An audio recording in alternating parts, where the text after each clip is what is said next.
Hey everybody, welcome in. It's another exciting episode of the Elvis Workshop. Don't let that throw you off. We're gonna have some fun here today. It's another episode of the Elvis Workshop, and I've got a couple things to discuss. And so here we go, right? So I've got this here that I just picked up the other day. Many of you might be going, well, what is that, and what does that have to do with Elvis? I'm going to show you right now. In the movie Viva Las Vegas, during the montage scene, I guess you could call it, when Elvis and Aunt Margaret spend the entire day together, excuse me, they at one point go to the Thunderbird Gun Club and they shoot guns. This is a gun shooting jacket patch. So I picked that up the other day, and I just picked it up just because it was in the movie, not this patch, but the gun club. And it's a pretty cool looking patch. Got all the bright colors, the Thunderbird logo on there. So I thought that was pretty cool. That's not something you run across very often. I do see Thunderbird postcards pretty frequently, but memorabilia from the hotel itself is, or including the gun club, is not very common. So I had another score. The last video that I did, I talked about running across some FTDs in the wild, which just doesn't happen. You just don't get that very often. It happened again. So I was in LA over the weekend. I went to go see the Dodgers get smashed by the Diamondbacks at Dodger Stadium. It was not good, but I had a great time on the trip. And I stopped at one of my usual honey holes, which is Amoeba Records. They moved it. It used to be on Sunset, right across the street from 6363 Sunset Boulevard. You should know what that is. But they moved it to Hollywood Boulevard, Hollywood and Vine, in that area. But I go in and I find, look at that stack of CDs right there. I spent way too much money in there. Yeah, I found some cool stuff. So I'm going to show it to you right now. Let's go. So I've got, these are early FTDs. So I don't know how long these have been there. I go to Amoeba every time I go to LA. So I don't know how long these have been sitting there, but I picked them, all of them up with the exception of one, because it was cheaper than on eBay and I had it already. So I left the one there. It was the Memphis Sessions. Anyway, I picked up an American Trilogy FTD. I did pick up a couple that I already had just because the price point was good, and I picked them up to either gift them to other fans or resell them. Probably just end up gifting them. This is one of them. I Sing All Kinds. I have that already. Here's another one, Elvis Live in LA. I had that one already, so I picked that up. And these two I did not have. Odessa, Texas. It's Elvis in West Texas, May 30th, 1976. I am not a big fan of the 1976 concerts. The standards had dropped significantly. Elvis spent a good portion of the show doing introductions to kill time, and it's not my favorite thing. However, with that being said, I did pick up another one called the Bicentennial Show. It says show, but there's actually two concerts on here. And I have been chastised and told by a few friends of mine that I'm missing the boat on this one, and it's pretty good. So I haven't had a chance to listen to it yet, but I looked at the date on one of the concerts, and I can't see it right now because I don't have my spectacles on. But I believe it's July 4th, 1976. So this would be the day before July 5th, 1976, which, if you know Elvis and his concert history, that's at his last performance at the Mid-South Coliseum, and that particular show is a really good show for 1976 standards especially. So if this is the night before, and I've had people tell me that it's good, I'm going to go into this open-minded. I'm just not a big fan of the 1976 concerts. The last one I picked up, and I picked up with some 45s, I won't waste your time with that. Nothing super rare, some cool stuff, but nothing super rare. But I got this CD, I don't know much about it. Maybe somebody that's watching this knows what it is and can tell me something about it. It says Amor Frente on the back. It looks maybe like French. I don't know. I haven't Googled it. I don't know anything about it. So I'll show you a closer picture, and I'll show you a picture of the back. So maybe somebody can tell me what this is. So I picked that up, got it for just a couple bucks. I couldn't pass. But let's talk about, I'm sorry I keep clearing my throat. I'm not sick. I'm just trying to clear my throat. I apologize. So what I've got here is a video. I made a video the other day that was over an hour long, and I ended up deleting it. And it was about him. It's not that it was a bad video. It just, I want to obviously keep the viewer's attention when we're watching the video, and I want them to watch as much of the video as possible. The goal is to have your viewer watch the whole video.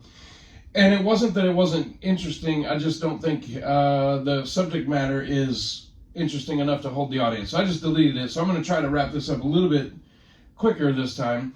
So whether you like Colonel Parker or not, and most people don't, this isn't a video about pro Colonel Parker or negative Colonel Parker. It's just a video about Colonel Parker. He was obviously the easy villain in the story, but I also wanted to throw out there that he might be a little bit misunderstood. And I want your opinion in the comments. Now, anytime the Colonel's mentioned, of course, the comments blow up, and that's good. It's social media. This is a social platform. I'm talking to you, and I want you to talk back. That's how it works, right? So comment, tell me what you think, and it's okay if you don't like him. I'm not a huge fan myself. But speaking of fan, the reason that I have these here is that whether you like Colonel or loathe Colonel, he was a part of the story no matter what, just as much as Vernon and Priscilla and a lot of other people around Elvis that were important to him and important in his life and influential in his life. Colonel Parker, no matter what you think of him, positive or negative or neutral, was a major part of the puzzle. He's a big round puzzle piece. He helped Elvis go from a regional anomaly, a mystery artist, kind of locally known but not nationally known. He took him from an indie label, Sun, to RCA. He got Elvis on TV during the golden age of television. He got him into movies with no acting ability. I mean, he did a lot of great things for Elvis, and of course he did some terrible things too. And, I'm not here to dissect every move that he made, but I just kind of wanted to throw out the topic of Parker just to get your reaction in the comments, basically. So what I have up here on the table is 3 legit Colonel Parker autographs. They all belong to me. I picked up this one here first, and it just says Colonel on it. I'll show you a closer view right here. The next one I just picked up a couple of weeks ago. It says, "To Paul, better luck with your next Super Show, Colonel." And then the other one over there says, "To Kathy, my best, the Colonel." The interesting thing, or not interesting thing about Parker, let me just say the fact, because I don't know if it's interesting or not, is that Colonel didn't regularly sign autographs. He would stamp the photo with a stamper that just said Colonel, similar to that one. I don't believe any of these 3 are the stampers, because I've seen the stamper autographs and it doesn't match any of these, and all 3 of these are significantly different, yet also they share characteristics that show that they are written by the same hand. So I do believe all 3 of these to be legit Colonel Parker autographs. And I'm going to show you a picture of him sitting at a table with his stamper. He was in Tupelo, Mississippi, making an appearance. Ricky Nelson was there, and Colonel sitting at the table, and you can physically see his stamper. So I'm going to show that to you right here. But, should Elvis have fired him? I agree. I think yes, of course. But he also did a lot to bring Elvis up. And there's people that have said, oh, if Colonel made Elvis, why didn't he make another one? I'm not here to argue that. I just want to say that Colonel did do some good things for Elvis. He got him major national exposure. Elvis needed a manager that had national prominence. Hank Snow was a national act. Colonel was managing Hank Snow and had connections with all these different venues and places to book and ways to get Elvis on radio and do radio interviews and get the press to come out and interview him. Of course, Elvis was doing the shows and causing ruckus and getting his attention, but Colonel got him ratcheted up to get him there. So you can debate it in the comments. That's okay. That's what this is for. Don't be vulgar. I'll delete your comment. I hate to do that, but some people just get crazy when you talk about certain things. Please just at least be courteous about your comments. You can dislike Colonel all you want, and that's totally fine, and I'll respond back to you. I have no issue with that at all, but don't be vulgar in the comments, please. But anyway, this is going to be a much shorter video. I don't want to bore you. I just wanted to throw out these autographs and ask what you think of Colonel Parker. I think that Elvis, after the Army, at some point briefly right after the Army, should have taken a look around and done an inventory with his life and said, it's time to move on to bigger and better things. and maybe parted ways at that point. Pre-Army, I think Colonel was very good for Elvis for the most part. There were a couple of missteps, some things that could have probably gone differently to get Elvis more exposure and make him a little bit bigger, but he did help facilitate Elvis being turned into the biggest star on the planet by the time he went into the Army. So he did something right to get him there. It wasn't all Elvis. Elvis wasn't the one sitting in the meetings with these promoters and the venues and booking everything. And, let me talk briefly before I end about the money situation, because that's one of the things I said in the very beginning. I said it's easy to make him the villain, but that he may be a little misunderstood as well. Colonel did have a team around him. There were some lawyers involved. There was Tom Diskin, of course, who was a very big help for Colonel, Jerry Weintraub. So it wasn't just Colonel by himself, but considering the status of his client, who was also very volatile, keep that in mind, not Colonel Elvis, was a very volatile client. For Parker to do all the things that he did with himself and his very small staff was phenomenal. If you think about when Elvis first got with Colonel, it was just Elvis and one or two of his boys around him, and like his cousin Gene Smith, and then there was the band. There was Scotty, DJ, and Bill Black, and really nobody else. There was no orchestra. There were no wives. None of that stuff. There was not a huge traveling band. There wasn't a big group of singers. All that stuff. There was the Jordanaires, but they were separate. They were brought in. They were not part of the Colonel Parker's management. So years later, let's go to the 70s. Now you got all these people involved. There's hundreds of people involved. You've got all these stagehands, people that are moving equipment in and out of the venues and setting it all up. And Colonel Parker and his team had to manage everything. If you think about it, it was a monumental task. You've got all the hotels that have to be set up, all the travel. You've got vehicles, cars and buses, and you've got airplanes and itineraries, and who's in this hotel room and who's in that hotel room. What hotel are we staying at? How close is the hotel from the venue to the airport, and from the airport to the venue, and from the venue back to the hotel? There's a lot that goes into it. And, let's talk about booking these venues, booking the concerts, getting the dates all lined up, making sure of everybody's availability to get to and from all these concerts and all these different events. And Colonel's team did this, and the majority of it was Colonel himself. And so there's a big debate about how much money Colonel took. But if you think about it in these terms, a lot of these artists in today's world, and I know that's a different world than when Elvis was around, but you have a travel person that just handles the travel. That's all they do. They just handle hotels, transportation to and from the airport, to and from the hotel, to and from the venue. Then you have somebody that handles the booking of the tours, the concert venues themselves, all the contracts that are involved with that, collecting all that money. Then you have somebody else that deals with, hey, who's going to feed all these people? Where are they going to eat? What are they going to eat? What's the menu going to be? You've got medical. You've got doctors that need to travel on these tours. And if there isn't a doctor, then you need to know locally where people go if they get sick or injured. There's so much that goes into this. And a lot of time, and a publicist. You've got people that handle the media. You got somebody that handles your press, your interviews, radio and TV interviews, people coming to the venue wanting tickets, VIPs. There is so much involved to do this, and Colonel basically did it by himself with a very, very small team. So did he take a lot of money from Elvis? Yes, he did. Absolutely. But had Colonel Parker just taken his manager's fee and done his just management job, Elvis would have had to find a publicist, and he would have had to find somebody to book all the tours, and had lawyers do all the contracts. Colonel Parker did all that himself with his very small team and charged Elvis one fee to do everything. So, and then Elvis was volatile on top of it. Didn't want to show up to recording sessions. They had to record at Graceland because he wouldn't show up.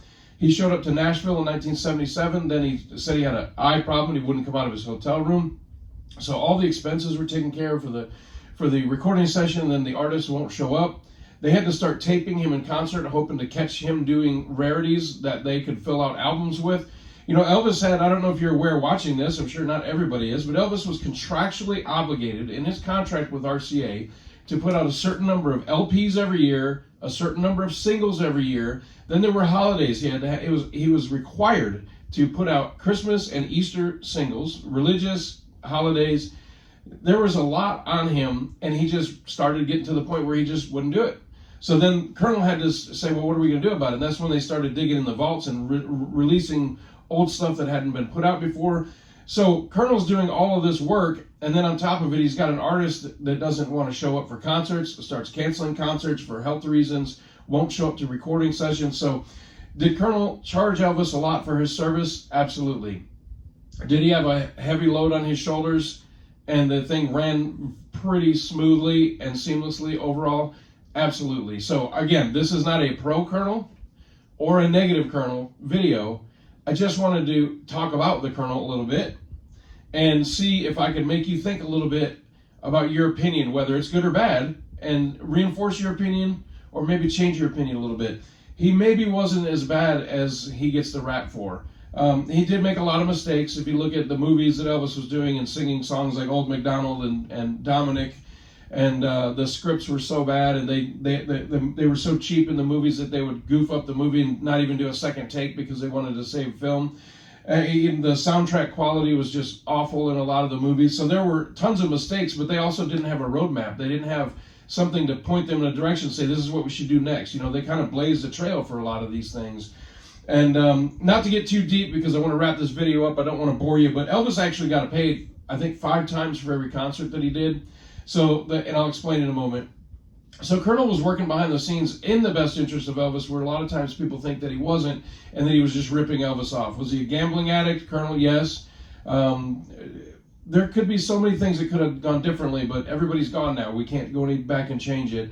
So the 5 times things, I can't remember the specific details. I don't want to make myself look foolish and say a bunch of things that I can't remember properly, but I know Elvis got paid for being Elvis. Just in his contracts, he got a contractual obligation to be paid for being the star of the show. Then he got paid another check for every concert for being a member of the Elvis Presley show. So he got a check for being Elvis, and then he got a check for being a part of the Elvis Presley show.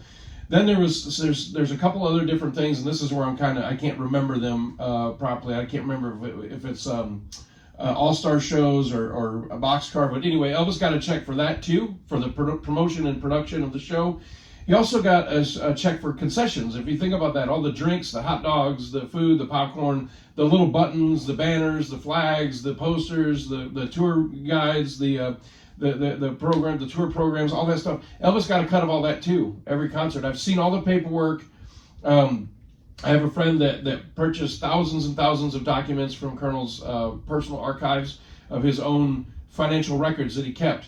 And I was able to have the opportunity to sit and look through all these documents and see that Elvis didn't just get a single check for every show or a check for a group of concerts, like if he did 10 or 11 concerts in a 2-week span, just get one check. No, he got paid 5 times for every concert that he did, for being Elvis, being a member of the Elvis Presley show, concessions, promotions, and then there was one other thing. I remember counting it up, and it was 5 different things he got paid for every show. And so he was getting taken care of too. Don't be fooled. Elvis wasn't just a victim in all this. He did quite well. So again, I just wanted to throw out the subject and topic of Colonel Parker, not fighting for him or against him. I just wanted to talk a little bit about the Colonel. So I hope you've enjoyed this video a little bit, and maybe it makes you think just a little bit more about Colonel, whether it's good or bad, but just think a little bit more about him as in what kind of a puzzle piece he is in the pie that is the Elvis story. You know, he's an integral part of the whole thing, and he did great things for Elvis. He also held him back and hurt him with a lot of things. So, but I just wanted to do a video that was hopefully thought-provoking for you. So give me some feedback. My comments are probably going to blow up on this one. I do pretty good on comments anyway, but I think this will really spark some responses. So I look forward to it. Again, please be civil. You can say what you like, but please be civil about it. And I guess that's it, right? I mean, what else is there to say about Colonel Parker? I think I've run out of steam. I don't want to talk about Colonel Parker anymore. Let's get back to Elvis in the next video. I've got some cool videos coming up. Oh, last thing, just a quick news update for me personally. I've just been asked to go over to the Memphis Mansion for next year's Elvis Festival. It's in October. I'm going to put up a poster right here so you can see it. So if you're a Danish Elvis fan or close enough to Randers, Denmark, and would like to make it over in October of next year, not this coming October that we're in right now, next October, October 24. I think it's October 4th through the 6th. The poster has the dates right there. So I will be at the Memphis Mansion helping out with the big show. So I'd love to meet you. If you're over there, come up and say hello. I know I have a lot of famous friends in Denmark, and I'm famous in Denmark. Not really. This is a running joke that we all have going. But I have a lot of friends over in Denmark. I know that you guys love watching my videos. Thank you very much for that and the continued support. And I will see you next October at the Memphis Mansion. Come out and see us. Thank you for watching. Like, share, subscribe, all that stuff. Tell your friends about it. And if you don't like my video, it's because you ain't nothing but a hound dog. Tell them there, Eddie. You ain't nothing but a hound dog. See you later. Got another video, another good one coming up in a couple of days. See you later.